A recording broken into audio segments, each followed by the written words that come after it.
The Lord be with you. This is a wee bit late. Usually I record my message before the Sunday I deliver it, and I'm not going to deliver the same message that I delivered on Sunday. Instead, I'm going to give just a little bit of background, 1 Corinthians 5 through 7.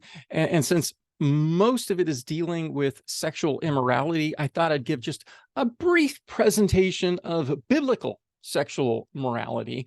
And what I want you to notice, I think both the Bible and nature confirms that there's things that go together that are best enjoyed together. That is, one man, one woman in marriage.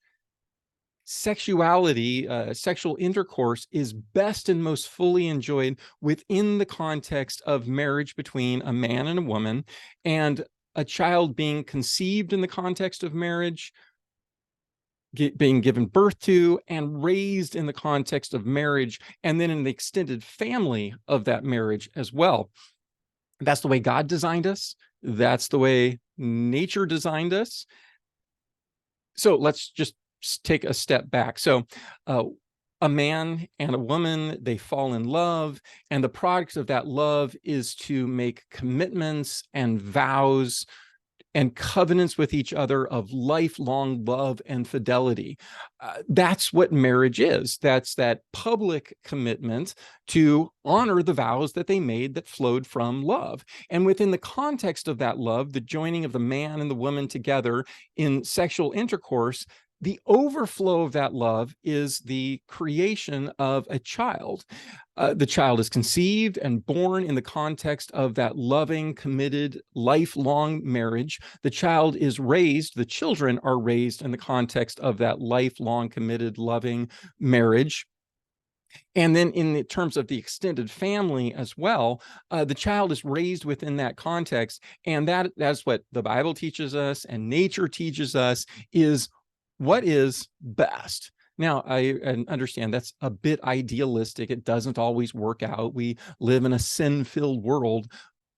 Nonetheless, I think you'll notice that by and large, keeping all that whole package together, love, marriage, one man, one woman, sex, conception, birth, the raising of the child, you keep all that together. And if everyone did that, the world would be a whole lot better of a place. So notice what our sinful nature does to this and what society does. It tries to rip all of those things apart and separate love from marriage, man and woman and marriage from each other with divorce, tries to separate sex from marriage, tries to separate sex from conception, tries to separate conception from birth, separates birth from the raising of the child within the context of that loving, committed, lifelong marriage. And the product of that is pretty easy to see. The Bible tells us about it. Nature tells us about it. And it is an utter and complete disaster. Yes, God can work all things for good for those who love him and are called according to his purposes. And yes, there are bad marriages. And yes, sometimes it doesn't always work out. And a child not raised within a loving marriage can turn out okay.